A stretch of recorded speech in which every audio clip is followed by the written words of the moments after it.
We've decided to restructure the client relations department. Ruth, today will be your last day. The words hung in the air of Hello? the sleek conference Yes, it's an room like an emergency. Please unwelcome hurry. odor. I stared at Dominic Hayes, the new managing partner who had joined Franklin and Associates just 8 months ago. His expression was practiced, a careful blend of corporate regret and detached professional After 25 years, my voice remained steady. I need those Despite files the by end of earthquake day. That's happening impossible. inside We me, don't have the business resources. Make it decisions aren't happen. I don't personal. accept He excuses. replied, sliding a manila I folder need those across the files by polished end of table. day. HR has prepared a severance package to Monan's salary and I don't know continuation what to of do. benefits through the end of the quarter. Janice from HR sat beside him, nodding sympathetically. I don't know how while much avoiding longer I can stay eye here. contact. The I'm necessary scared, downside and I need affects to get several out now. departments, she added. Take a This look at isn't this a section reflection on your here. performance, wasn't it, though? At 58, I see what you mean. I was the oldest employee in client relations. Is this My the final salary was version? commensurate Yes, with it my is. experience. Please review it carefully. All That right, had I helped understand. build Franklin and Associates from a scrappy legal consulting firm into an industry leader. Does Arthur know This about is this? I unacceptable. asked, We need to referring address this Arthur immediately. Franklin, I understand, the but we should founding consider partner all who had options. We personally can't hired just... me 25 years ago. Dominic's jaw tightened. All partners were consulted on restructuring decisions. An obvious non-answer. Arthur had been in London for the past 3 weeks, negotiating our expansion into the European market. Best of luck in your future endeavors, Dominic concluded, with a smile that never reached his eyes. Security will escort you to clear out your desk. Standard protocol. I'd helped write that protocol 12 years ago. My name is Ruth Pearson, and until 10 minutes ago, I was the Senior Director of Client Relations at Franklin and Associates, one of Boston's premier legal consulting firms. I devoted my career to building relationships with our clients, understanding their needs, anticipating their concerns, and ensuring they felt valued beyond the billable hours. In an industry where firms were often seen as interchangeable, I'd made sure our clients saw us as irreplaceable. Now, I was being discarded like an outdated policy manual, with nothing but a manila folder and platitudes to show for a quarter century of dedication. As the security guard hovered awkwardly by my desk, I methodically packed my personal items, photos with clients at charity galas, thank you notes from the Chambers family after we helped them navigate a complex corporate restructuring, the crystal paper weight Arthur had given me on my 20th work anniversary. My phone buzzed. A text from Catherine Winters, CEO of Winters Healthcare, our largest client. Ruth heard troubling rumors about changes at FNA. Our quarterly review is next week. Call me ASAP. I looked up to see Dominic watching from his office, already on the phone, no doubt spinning damage control. What he didn't know, what none of them seemed to understand, was that client relationships couldn't be transferred in a memo or reassigned in a database. They were built on trust, consistency, and personal connection. And I had just been severed from 25 years worth of those connections. I joined Franklin and Associates in 1998 when we occupied half a floor in a modest office building and had exactly 17 clients. Arthur Franklin was 42 then, bursting with ambition and determined to create a different kind of consulting firm, one where client satisfaction genuinely mattered more than billable hours. Numbers are the language of business, Ruth, he told me during my interview, but relationships are its hard. Anyone can crunch numbers, not everyone can build trust. Over the years, I'd embodied that philosophy, while others chased promotions through high-profile projects and office politics. I focused on becoming indispensable to our clients.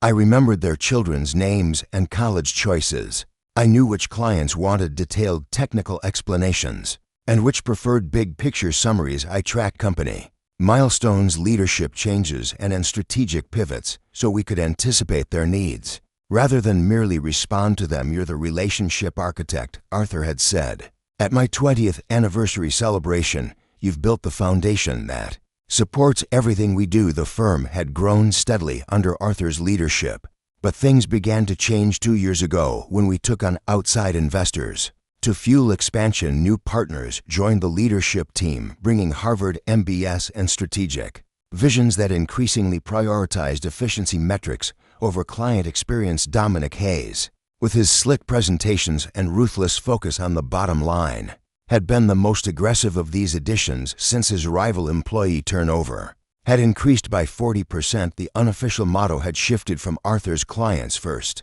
to Dominic's maximum value extraction. I'd voiced concerns during executive meetings pointing out that our client retention rates were beginning to slip. We're sacrificing long-term stability for short-term gains. I argued the market is changing. Ruth Dominic had responded dismissively, we need to adapt or die. Some of our legacy processes are frankly outdated. I'd noticed my gradual exclusion from strategic discussions.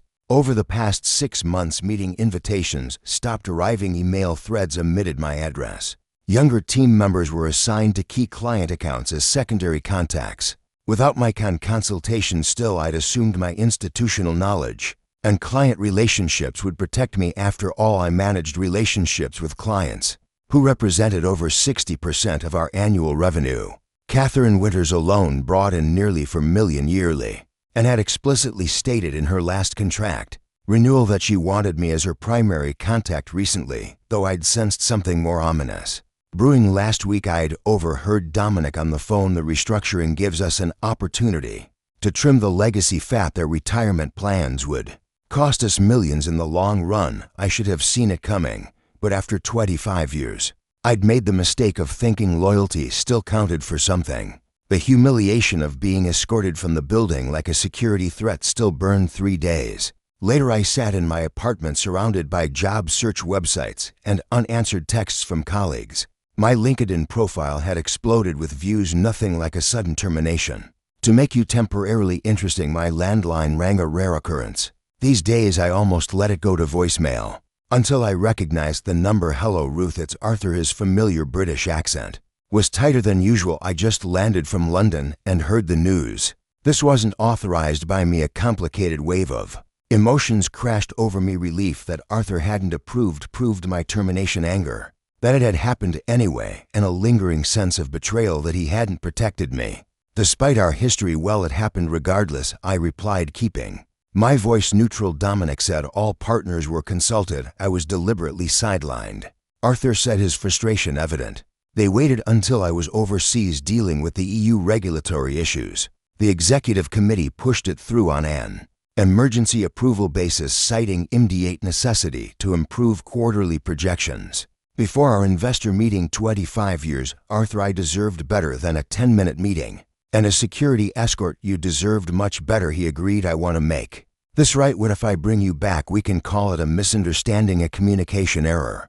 It's not that simple, I interrupted. Dominic made it crystal clear that I'm considered dispensable. Legacy fat was the term I heard him use. The silence on the other end told me Arthur understood the significance of what I was saying. In the corporate world, being undermined by leadership was a death sentence to effectiveness. There was no coming back from that. Not really. I'm sorry, Ruth. Truly, this company was built on the relationships you nurtured. And how are those relationships being maintained now that I'm gone? I asked. Another pause.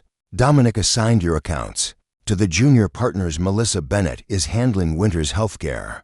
I couldn't suppress a dry laugh. Catherine Winters had openly clashed with Melissa during a strategy session last year, finding her approach too aggressive and impersonal. Good luck with that. After hanging up, I stared at my phone as it began to light up with notifications. Clients were reaching out, not just Catherine, but Douglas from Archer Pharmaceutic, Belinda from Summit Financial.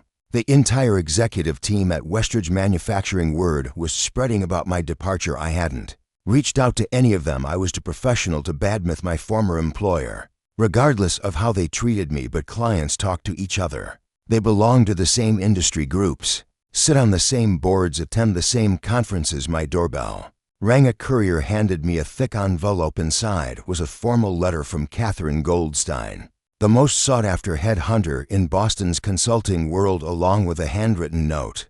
Heard what happened at F&A. Several firms would value your client portfolio. Dinner tomorrow. I set the letter down, thinking about Dominic's smug face as he terminated me. I wasn't going to sabotage Franklin and Associates. I didn't need to. They had already done that themselves. The next morning, my phone rang at 7:38 a.m. Catherine Winters never want to waste time with pleasantries. Tell me you're not actually gone, she demanded without preamble. I'm afraid I am, I replied, pouring my coffee. Restructuring, they called it. Catherine snapped. I've worked exclusively with you for 12 years. Melissa Bennett emailed me yesterday, introducing herself as my new relationship manager. That girl tried to explain my own business model to me last year. I chose my words carefully. Franklin and Associates is making Strategic changes, I'm sure they believe they're acting in the best interest of their clients. Don't give me the corporate line, Ruth, we've known each other too long. Catherine paused. Were deteriorating for years. One leadership change wouldn't fix that overnight. On the other hand, Blackwell offered a fresh start, new colleagues, new culture, new opportunities. The compensation and partnership were generous. I could bring willing clients with me and build something vibrant. By 6:00 a.m., I'd made my decision. I called Catherine Goldstein, knowing she'd be awake. I'm going with Blackwell. I told her, smart choice. She replied, I'll let them know. They'll be thrilled. There's something else I need from them, I added, explaining my condition. Catherine listened, then laughed. Ruthless. Ruth, I love it. I'll present it to them this morning. At 8:45 a.m., I walked into Franklin and Associates for the first time since my termination. The receptionist say, East widened. Miss Pearson, are you here for the all-hands meeting? I am. Arthur is expecting me. The conference room was packed when I arrived. Partners, who normally attended virtually, had flown in from across the country. Junior staff crowded along the walls. Arthur stood at the front, flanked by board members. Dominic was conspicuously absent. A hush fell over the room as I entered. Arthur's relief was visible from across the room. Thank you all for coming, he began. As you know, we're facing unprecedented client concerns following recent staffing decisions. His eyes flickered to me. I'm pleased to announce that Ruth Pearson has agreed to return to Franklin and Associates as a full equity partner, leading our newly formed client relations division. Murmurs spread through the crowd. Arthur raised his hand for silence. Additionally, the board has unanimously voted to remove Dominic Hayes as managing partner effective immediately. His approach was ultimately deemed inconsistent with our firm's values and client commitment. The atmosphere in the room was electric. Shock, relief, and uncertainty mingling almost visibly in the air. Ruth, would you like to say a few words? Arthur gestured me forward as I took my place at the front of the room.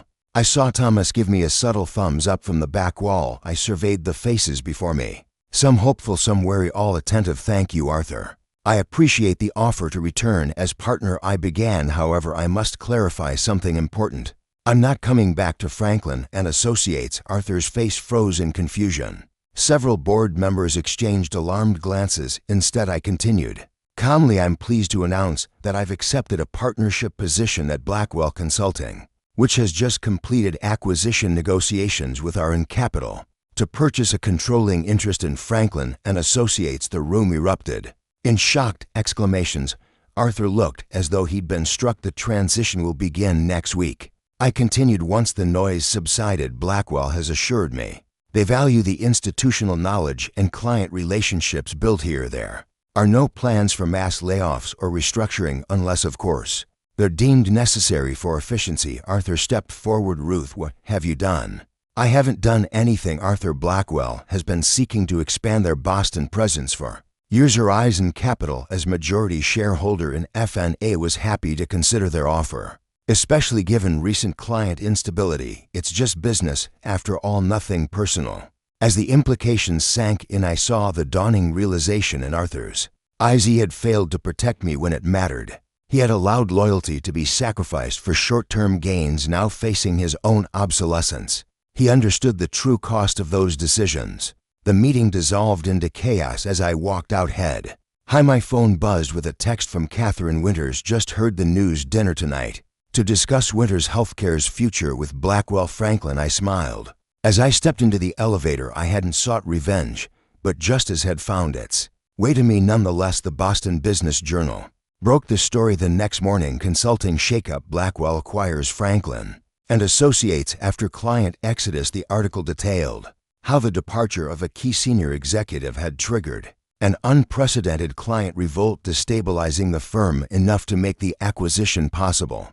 My name appeared only once, buried in the 15th paragraph. Ruth Pearson, former Senior Director of Client Relations, has accepted a partnership at Blackwell and will oversee the integration of Franklin and Associates client portfolios. It was a clinical description of what was in reality a seismic powers shift. Within 3 weeks, I had gone from terminated employee to the person controlling the fate of the very firm that had discarded me. The integration planning began immediately. I worked from Blackwell's offices, reviewing organizational charts, and client portfolios from both firms each day brought a parade of former Franklin colleagues. To my door, some seeking reassurance about their positions, others suddenly remembering how they'd always respected my work or disagreed with Dominic's decision. Arthur requested a meeting 1 week after the acquisition announcement. He'd aged a decade in 20 days. You orchestrated this, he said as he sat across from me. Not a question, but an accusation. No, Arthur, I simply recognized my own value even when you didn't. Dominic was a symptom, not the cause. I interrupted. You allowed the firm's culture to change. You prioritized growth over relationships. You forgot the principles you founded the company on, and now you control it all, he said bitterly. Not control, Arthur, influence.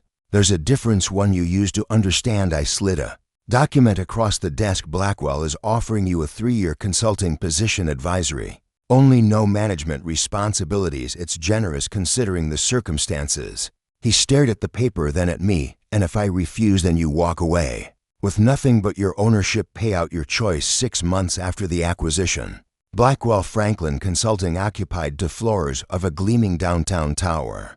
The integration had been smoother than anyone anticipated, partly because ID insisted on retaining most of Franklin's staff, knowing their value even when others hadn't. Dominic had landed at a smaller firm, his reputation tarnished by the spectacular collapse he triggered. Arthur had accepted the consulting role, though our interactions remained strictly professional. The wound of betrayal, his failure to protect me after 25 years, would never fully heal. In my corner office, I reviewed the quarterly numbers with a satisfaction I'd never allowed myself to show publicly. Client retention through the transition had exceeded 95%. The 3 clients who'd left during the initial exodus had already returned. Our combined revenues were up 23% year-over-year. My assistant knocked and entered. M. Winters is here for your lunch. Catherine Stroh, inelegant as always in a tailored suit. Congratulations on the quarterly results. The industry is still talking about the most elegant corporate takeover they've seen in decades.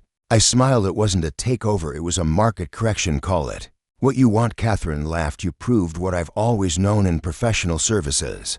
The relationships are the real asset. Everything else is just infrastructure. As we headed to lunch, I reflected on the journey of the past 6 months. I hadn't sought revenge. When Franklin and Associates terminated me, I hadn't needed to. The firm had failed to recognize that their true value wasn't in their systems or strategies, or even their brand. It was in the human connections that made clients feel understood, valued, and prioritized. By severing me without understanding what I represented, they had orchestrated their own downfall, and in doing so, they had inadvertently launched me into a position I'd earned through 25 years of dedication. Sometimes justice doesn't require action. Sometimes it simply requires patience and the quiet confidence of knowing your own worth.